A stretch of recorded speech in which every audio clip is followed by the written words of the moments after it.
அன்புமிக்கோர்களே வணக்கம். தொடுதுறை மடிக்கணினி மற்றும் இணையதளம் வாயிலாக போட்டித் தேர்வுகளுக்கு தயாராக வந்திருக்கும் உங்கள் ஒவ்வொருவரையும் அன்போடு வரவேற்கிறேன். இன்றைக்கி இந்த வீடியோவில் நம்ம என்ன பண்ண போகிறோம் அப்படின்னா, தமிழ்நாடு அரசனுடைய பட்ஜெட் 2023-24 இந்த ஒரு வருடத்துக்கான பட்ஜெட்டை சமீபத்தில் தான் தமிழகத்தினுடைய நிதியமைச்சர் PTR பழனிவேல் தியாகராஜன் அவர்கள் தாக்கல் பண்ணியிருக்காங்க. அதில் இருக்கக்கூடிய முக்கியமான ஹைலைட்ஸ் என்னென்ன அப்படின்றத பார்க்க போகிறோம். குறிப்பாக நம்முடைய காம்படிட்டிவ் எக்ஸாம்ஸில், அதுவும் குறிப்பாக TNPSC unit 9 Tamil Nadu developmental administration, இந்த யூனிட் 9க்குள்ளே சிலபஸை பேஸ் பண்ணி என்னென்ன முக்கியமான டாபிக்ஸ் இருக்குது, நாம் கண்டிப்பாக தெரிந்திருக்க வேண்டியவை என்னென்ன அப்படின்றத ரொம்பவே டீட்டெயிலாக சூப்பராக பார்க்க போகிறோம். வாங்க இன்றைக்கு இந்த வீடியோக்குள்ளே போகலாம். என்னடா வீடியோ போடுறேன் யூனிட் 9 அப்படிலாம் சொல்லிவிட்டு எடுத்தோன்னே திருக்குறள் வச்சிருக்கியே என்னது அப்படின்னு நீங்கள் கேட்கலாம். ஸோ தமிழக அரசனுடைய பட்ஜெட்டில் அவங்க இடம்பெற்ற ஒரு திருக்குறள் இந்த திருக்குறள் தான். கொடை, அழி, செங்கோல், குடி ஓம்பல் நான்கும் உடையானாம் வேந்தற்கு ஒளி அப்படின்னு இந்த திருக்குறளை தான் நம்முடைய நிதியமைச்சர் மேற்கோள் காட்டி சொல்கிறார்.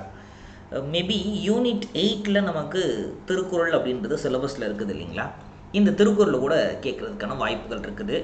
ஆல்ரெடி இந்த திருக்குறள் ப்ரீவியஸ் இயர் கொஸ்டினில் இருக்குது. ஸோ 2021 குரூப் 1 இந்த கொஸ்டின் ஆல்ரெடி கேட்டிருக்கிறாங்க. மீண்டுமாக நமக்கு ரிப்பீட் கூட ஆகலாம், ஏன்னா நம்முடைய நிதியமைச்சர் அதை பயன்படுத்தி இருக்கிறார். சரி, இவ்வளோ பர்ஃபார்மன்ஸ்லாம் பண்ணியிருக்கே, என்ன தான் இந்த திருக்குறளில் சொல்ல வராங்க அப்படின்னா, கொடை இப்போது இல்லாதவங்களுக்கு கொடுக்கறது, அழி இப்போது எதிரிகளோ இல்லை மற்றவர்களோ சொல்வதை நாம் காது கொடுத்து கேட்பது, செங்கோல் அப்போ செங்கோல்ன்றது அரசர் தான் வச்சுருப்பார், அப்போ நல்ல முறையில் ஆட்சி செய்வது, குடி ஓம்பல் அப்போ குடினா குடிமக்கள், குடிமக்களை அரவணைத்து அவர்களை ஆட்சி செய்வது. இந்த நான்கும் உடையவர்கள் தான் வேந்தருக்கு ஒளி அப்படின்றாங்க. அப்போ வேந்தருக்கு ஒளி அப்படின்னா வேந்தர்னா அரசன், அரசனுக்கு ஒளி போன்றவன் அப்படின்றது தான் இந்த திருக்குறளுக்கான அர்த்தம். சரி, இந்த திருக்குறளை மேற்கோள் காட்டி தான் நம்முடைய நிதியமைச்சர் இந்த வருஷம் பட்ஜெட்டை தாக்கல் பண்ணியிருக்கார் அப்படின்றத சொல்லிட்டேன் இல்லையா. இந்த திருக்குறள் எந்த அதிகாரத்திலிருந்து இடம்பெறுகிறது அப்படின்னா, இறை மாட்சி அப்படின்ற அதிகாரத்திலிருந்து இடம்பெறுகிறது. சரிங்களா, நிறைய பேர் ஆர்வ கோளாறாக இருப்பாங்க. ஒருவேளை இந்த திருக்குறள் நம்பர் கேட்டுக்கிட்டா அப்போ திருக்குறள் நம்பரையும் நான் ஞாபகம் வச்சுக்கிறேன் அப்படின்னு சொல்லுவாங்க. கண்டிப்பாக இந்த மாதிரி திருக்குறள் நம்பர்லாம் கேட்க மாட்டாங்க. அப்புறம் ஏன்டா நீ எழுதுற அப்படின்னு நீங்கள் கேட்கலாம் இல்லைங்களா. ஆமாம், இது இப்போ தான் ரீசெண்டாக பார்த்தேன், அதனால் அப்படி எழுதிவிட்டேன். சரிங்களா, வாங்க சார் இன்றைய பதிவினுடைய முதல் திட்டம் என்ன அப்படின்றத பார்க்க போகிறோம். முதல் டேட்டா, அப்போ அதாவது சேலத்தில் 800 கோடி மதிப்பீட்டில் புதிய ஜவுளி பூங்கா நமக்கு அமைக்க போகிறாங்க. ஸோ இப்போ இண்டஸ்ட்ரீஸ் இல்லை இண்டஸ்ட்ரியல் மேப் ஆஃப் தமிழ்நாடு அப்படின்றது ப்ரிலிம்ஸ் மெயின்ஸ் ரெண்டுத்துக்குமே நமக்கு உண்டு. அப்போது சேலத்தில் தான் ஒரு புதிய டெக்ஸ்டைல் பார்க் அப்படின்றது நமக்கு வரப்போகுது. சரிங்களா, ஸோ ஈரோடு, திருநெல்வேலி, செங்கல்பட்டு இந்த 3 ஊர்களையும் மினி தகவல் தொழில்நுட்ப பூங்கா, அதாவது மினி ஐடி பார்க்ஸ் அப்படின்றது இந்த 3 ஊர்லேயுமே புதுசாக கவர்மெண்ட் கொண்டு வரதுக்கு பிளான் பண்ணியிருக்கிறாங்க. இது எல்லாமே செகண்ட் கிரேட் சிட்டிஸ் அப்படின்னு கூட சொல்லலாம். அதிலும் ஈரோடும் திருநெல்வேலி ரெண்டுமே மாநகராட்சிகள், செங்கல்பட்டு ஸ்டில் மாநகராட்சி இல்லை, இருந்தாலும் சென்னையினுடைய சப்பர்பன் பக்கத்து டிஸ்ட்ரிக்ட், அதுவும் புதுசாக இப்போ உருவாக்கப்பட்ட ஒரு டிஸ்ட்ரிக்ட் வேறு. ஸோ அதனால் டெவலப் பண்ணுறதுக்காக மினி ஐடி பார்க்ஸ் கொண்டு வந்திருக்கிறாங்க. நாட்டின் எல்லையை பாதுகாக்கக்கூடிய நம்முடைய படை வீரர்கள் இருக்காங்க இல்லையா, தமிழ்நாட்டில் பிறந்து தமிழகத்தை சார்ந்த படை வீரராக இருந்தால் இது வரைக்குமே அவங்களுக்கு 20 லட்சம் ரூபாய், அதாவது ஒருவேளை நாட்டிற்காக வீர மரணம் அடைஞ்சிட்டாங்கன்னா அவங்களுடைய குடும்பத்தின் செலவுகளுக்காக 20 லட்சம் ரூபாய் அரசு கொடுத்துக்கிட்டு இருந்துச்சு. இப்போது அதை அதிகரித்து அப்படியே டபுள் பண்ணி 40 லட்சம் ரூபாயாக கொடுக்கறதுக்கு அனௌன்ஸ் பண்ணியிருக்கிறாங்க. சரி, அதுக்கப்புறம் மொழிப்போர் தியாகிகள் இந்த தாளமுத்து நடராஜன் இவங்க இருவருக்குமே சென்னையில் நினைவிடம் ஒன்று அமைக்கப்படும் அப்படின்னு சொல்லிட்டாங்க. யார் இந்த மொழிப்போர் தியாகிகள்? 1937 இந்திய எதிர்ப்பு போராட்டம் அப்படின்றது தமிழ்நாடு முழுக்க நடக்குது. தந்தை பெரியார், பாரதிதாசன், தர்மாம்பாள் இவர்களை போன்ற தலைவர்கள் எல்லாமே முன்னெடுத்த போராட்டம் அது. அந்த போராட்டத்தின் போது காவல்துறையின் தடியடியால் இந்த தாளமுத்து நடராஜன் 2 பேர் இறந்து போயிடுறாங்க. ஸோ இவங்களைத்தான் நம்ம மொழிப்போர் தியாகிகள் அப்படின்னு சொல்கிறோம். இந்த இருவருக்கும் சென்னையில் நினைவிடம் ஒன்று அமைக்கப்படும் அப்படின்னு சொல்லியிருக்கிறாங்க. அப்போது எந்த போராட்டத்தில் இவர்கள் இறந்தார்கள் அப்படின்றதும் நம்ம தெரிந்திருக்க வேண்டும். 1937-38 நடைபெற்ற இந்தி எதிர்ப்பு போராட்டத்தின் போது இவர்கள் இறந்து விடுகிறார்கள். சரிங்களா, சரி. ஸோ அதற்கப்புறம் மத்திய அரசினுடைய குடிமை பணி தேர்வுகள், அதாவது யூபிஎஸ்சி தான் அப்படி சொல்லியிருக்கிறாங்க. இந்த யூனியன் பப்ளிக் சர்வீஸ் கமிஷனுக்கு தேர்ந்தெடுக்கப்பட்ட 1000 மாணவர்களுக்கு, அதாவது பார்த்தீங்கன்னா ப்ரிலிம்ஸ், இந்த ப்ரிலிம்ஸ் கிளியர் பண்ணிட்டோம் அப்படின்னா 7500 rupees கொடுக்குறாங்க. மெயின்ஸ் ப்ரிப்பேர் பண்ணக்கூடிய மாணவர்கள், ஸோ அவங்களுக்கு ஒரு 25,000 rupees கொடுக்குறாங்க. சரிங்களா? இது அப்போ நமக்கெல்லாம் வாய்ப்பு இருக்குதுன்னு அர்த்தம். ஸோ யூபிஎஸ்சி ப்ரிப்பேர் பண்ணக்கூடிய மாணவர்களுக்கு இதை அரசாங்கம் புதுசாக அனௌன்ஸ் பண்ணியிருக்காங்க. ஆல்ரெடி கொடுத்துக்கிட்டு இருக்காங்க, பட் இவ்வளோ கொடுக்கல. ஃப்ரீ எஜுகேஷன், ஃப்ரீ கிளாஸஸ் கொடுத்துக்கிட்டு இருந்தாங்க. இப்போ இதையும் இன்க்ரீஸ் பண்ணியிருக்கிறாங்க. ஸோ அடுத்ததாக நாம் ரொம்ப நாளாக கேட்டுக்கிட்டு இருந்த சோழர் அருங்காட்சியகம், இந்த சோழர் அருங்காட்சியகம் தஞ்சாவூரில் ரொம்ப பிரம்மாண்டமாக அமைக்கப்படும் அப்படின்றதையும் அனௌன்ஸ் பண்ணியிருக்கிறாங்க. ஸோ அடுத்ததாக மகளிர் உரிமை தொகை, பாருங்கள், இலவசம்லாம் சொல்லலை, மகளிர் உரிமை தொகையாக 1000 ரூபாய் மாதம் மாதம் வழங்கப்படும் அப்படின்றதையும் சொல்லியிருக்கிறார்கள். வெளிப்படைத்தன்மை, டிரான்ஸ்பரன்சி, இந்த டிரான்ஸ்பரன்சி இன்க்ரீஸ் பண்ணுறதுக்காக எல்லா போலீஸ் ஸ்டேஷன்லையுமே சர்வலன்ஸ் கேமரா பொருத்தப்படும் அப்படின்றதையும் அனௌன்ஸ் பண்ணியிருக்கிறாங்க. அதுக்கப்புறம் அரசு பணியாளர்கள், கூடிய சீக்கிரம் நம்மளும் அரசு பணியாளர் ஆயிடுவோம். ஒழுங்காக ப்ரிப்பேர் பண்ணால் ஈஸியாக பாஸ் ஆகிடலாம். ப்ரிப்பேர் பண்ணி கவர்மெண்ட் எம்ப்ளாய் ஆயிடுவோம். எஸ், இந்த அரசு பணியாளர்களுக்கு இது வரைக்குமே 40 லட்சம் ரூபா தான் கொடுத்துக்கிட்டு இருந்தாங்க வீடு கட்டுறதுக்கு முன்பணமாக. அப்போ இந்த 40 லட்ச ரூபா முன்பணம் கொடுத்துட்டு அதை நம்ம சம்பளத்திலேருந்து கொஞ்சம் கொஞ்சமாக எடுத்துக்குவாங்க நம்ம சர்வீஸ் வரைக்குமே. இன்ட்ரெஸ்ட்லாம் கிடையாது, இதுக்கு பெரிய லெவலில் இன்ட்ரெஸ்ட் எதுவுமே கிடையாது. ஸோ அதை இப்போ 50 லட்சமாக இன்க்ரீஸ் பண்ணியிருக்கிறாங்க. 40 லட்சத்துலேருந்து 50 லட்சமாக இன்க்ரீஸ் பண்ணியிருக்கிறாங்க.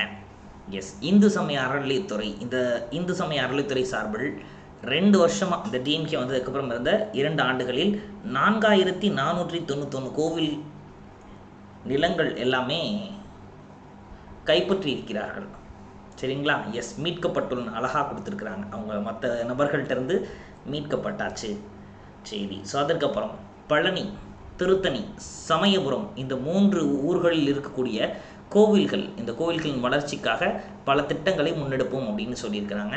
பழனி அப்படின்றது திண்டுக்கல் மாவட்டத்தில் இருக்குது, திருத்தணி அப்படின்றது திருவள்ளூர் மாவட்டத்தில் அமைந்திருக்கிறது, சமயபுரம்ன்றது திருச்சி மாவட்டத்தில் அமைந்திருக்கக்கூடியது. இது 3மே முக்கியமான கோவில் நகரங்களாக திகழ்ந்து வருகின்றது. சரி, ஸோ அதற்கப்புறம் மைனாரிட்டிஸ், இந்த பள்ளிவாசல் மற்றும் தேவாலயங்கள், இதை மீண்டுமாக புதுப்பிக்கணும் அப்படின்னா அவங்களுக்கு ஒரு 10 கோடி ரூபாயை நிதி ஒதுக்கீடு செய்திருக்கிறார்கள். சரிங்களா? எஸ், மைனாரிட்டிஸ்க்கான நம்ம தான் செய்யணும் இல்லையா, அதனால் செஞ்சுருக்கிறோம். தகவல் தொழில்நுட்பம், ஸோ இந்த ஐடி, இந்த ஐடியினுடைய ஒரு ரெவல்யூஷனாக சென்னை, கோவை, ஓசூர், இந்த 3 ஊர்களையும் TNPSC அப்படின்றதை அமைக்கிறதுக்கு பிளான் பண்ணியிருக்கிறாங்க. சரிங்களா? ஸோ சென்னை, கோயம்புத்தூர், ஓசூரில் TNPSC. ஓகேங்க. ஸோ அடுத்தது வடபழனி, திருவான்மியூர், வியாசர்பாடி, இந்த 3 ஊர்களையும், இது 3மே பார்த்திங்கன்னா சென்னை உட்கட்டமைப்பு, அந்த சென்னை உட்கட்டமைப்பை மேம்படுத்துவதற்காக சென்னையில் இருக்கக்கூடிய இந்த வடபழனி, திருவான்மியூர், வியாசர்பாடி, இந்த 3 டிப்போவுமே வேர்ல்டு லெவலில் இன்க்ரீஸ் பண்ணுறோம் அப்படின்ற மாதிரி சொல்லியிருக்கிறாங்க.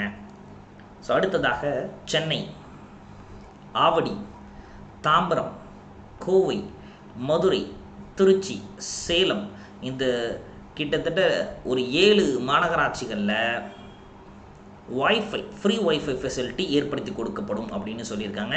யூனிட் 9 நமக்கு கவர்னன்ஸ் அப்படின்ற டாப்பிக்கில் இதெல்லாம் கவர் ஆகும். அப்போ எந்தெந்த இடங்கள்ல அப்படின்றத கூட தெரிஞ்சு வச்சுக்கிறது ரொம்ப ரொம்ப நல்லது.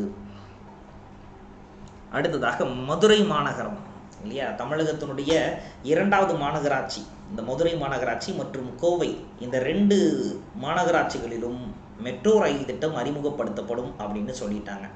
அப்போ இனிமேல் மதுரையிலையும் மெட்ரோ ரயில் வந்துடும், கோயம்புத்தூர்லேயும் மெட்ரோ ரயில் வந்துடும், ஒரு பிரச்சனையும் கிடையாது நமக்கு.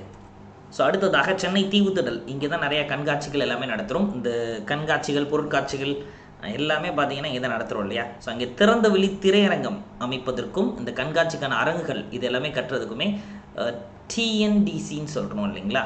எஸ், ஸோ இப்போ தமிழ்நாடு டெவலப்மெண்டல் கார்ப்பரேஷன் மூலமாக இங்கே வந்து இந்த விஷயங்கள்லாம் பண்ணுறோம் அப்படின்னு சொல்லியிருக்கிறாங்க. ஸோ அடுத்ததாக கோவை, இந்த கோவையில் செம்மொழி பூங்கா ஒன்று நிறுவப்படும் அப்படின்னு சொல்லியிருக்கிறாங்க. நமக்கு இந்த இடத்துல ஒரு தோணலாம், மதுரையில் வச்சுருந்தா ஒரு நியாயதர்மம் இருக்குது. ஏன்னா உலகத்தமிழ் அரங்கம் அப்படின்றது மதுரையில் தான் இருக்குது, உலகத்தமிழ் சங்கம் அங்கே தான் இருக்குது. ஏன் கோயம்புத்தூரில் செம்மொழி பூங்கா அப்படின்னா 2010ஆம் ஆண்டு உலகத்தமிழ் செம்மொழி மாநாடு அப்படின்றத நம்ம கோயம்புத்தூரில் தான் நடத்தணும். அதன் ஞாபகார்த்தமாக கோயம்புத்தூரில் செம்மொழி பூங்கா அப்படின்றத நிறுவனம் அப்படின்னு சொல்லியிருக்கிறாங்க.